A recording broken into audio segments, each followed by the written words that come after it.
Okay, so good morning. Nandito po tayo ulit ngayon sa area ng Marimar, Barangay Sambali. At tayo po ay nagsasagawa po ng clearing. Kung makikita po ninyo, kasama po natin sa umaga nito ang Senro sa pamumuno po ng ating Kuya Bernie Amamorao. At siyempre kasama natin ang buong grupo ng Masjid 2. At ang ating TMO at barangay.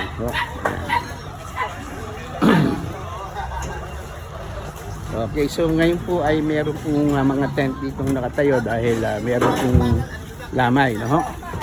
Sama rin po natin ang TNT natin at security sa umaga dito. So mula po dito sa Marimar, Barangay Sambali, magandang umaga po Kapitan Saki Cortez at sa ating mga kagawad. Mabuhay po kayo. Ay, thank you. Ito yung ating kaibigan, ha? O, andito ang mga residente rito. Yan, ha? Okay, so maraming salamat po. Irrigation po ng Masjid. Nagulat. Yan, galing din po tayo sa sitio Pag-asa. At tayo po nag-disseminate sa mga residente ron regarding po sa Fire Prevention Month.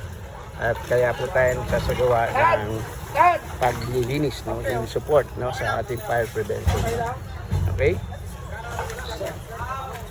Sige, then lipat po tayo sa Park View.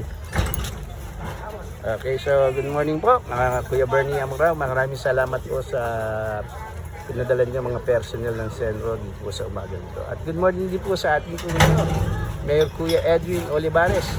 Sa kanya pong may bahay, Ate Janet Olivares, good morning. Sa ating pong Vice Mayor Benji Bernabe at opisyales ng lungsod ng Paranaque. Magandang umaga po sa inyo.